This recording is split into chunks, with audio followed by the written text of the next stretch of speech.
Ssemateeka w'eggwanga erya Uganda atambuzibwako obukulembeze nga yabagibwe yali omulamuzi wa kkooti nkulu kati omugenzi Kenneth Kakuro yateekebwamu akawaayiro akalambika nti omuweereza w'ekkanisa yenna kasita aweza emyaka 65 egy'obukulu aba ateekeddwa okuwummula emirimu gy'obuweereza. We haven't touched the constitution. We are still following it the way it has been. 65, then you retire.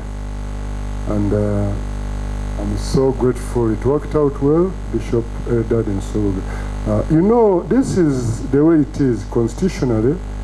When somebody turns 65, the pastoral staff is given to an archbishop, which means now the instrument of power has been returned to His grace.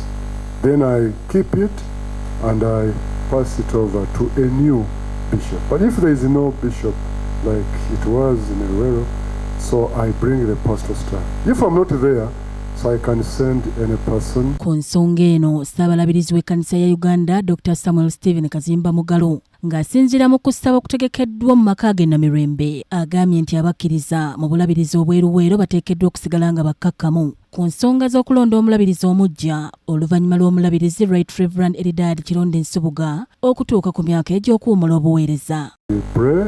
And this is not politics. In politics, they can even bring posture and say, this is the one we want. You don't do that in church circles because it is a process. Yeah, and we have to follow it. Ssabalabirizi Kaziimba akakasizza nga be baaweerezza omulabirizi eyali yawummula emukono James William Ssebaggala okubanga akola ng'omulabirizi ow'ekiseera okutuusa nga balonze omulabirizi omuggya mu bulabirizi obweruweero. That's what I did. And Bishop Michael Luwero did a good thing. He brought the pastoral staff, which I'm keeping until the diocese gets a bishop. We have appointed Bishop James William Ssebaggala, the retired Bishop of Mukono, to caretake because they requested, the leadership of Luwero requested for more time. Even when the House of Bishop had really considered the expenses like booking hotels, what and what. They had given a month at least so that they don't lose their resources. Ono agamba nti kya buswavu nnyo abantu okubanga bamanya ekituufu kyokka ne babeera mu kwebuzaabuza ng'abatamanyi kigenda mu maaso nga mwe muva n'emizi okuli ogw'ebuli bw'enguzi okulimba obugwenyufu bw'empisa n'ebirala. Engazi ye famire ya Gonya yegiwasi yegipembaga n'ebyenda ne bigitokota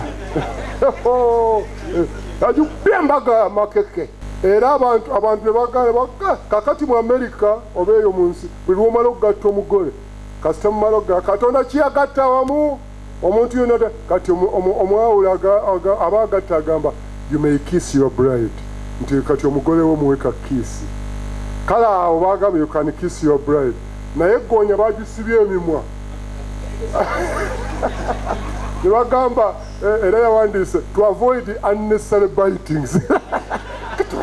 Bw'obanga ono mugolewo eyo kiisi teyabadde lwirumu ono munno omunaffe omugole bamusibye emimwa kati oba omusibye wano emimwa ate embaga weggwa abagole bagenda mu hanemuunu kati omugenda mu hanemuunu ani anaakusibira kale nno abantu baleka ekibagwanira okukola ne bakola ekitabagwaniddwe kukola. Omulangira Junju Moses yakusakidde eggulire lino ku Rocket TV Amalindilire.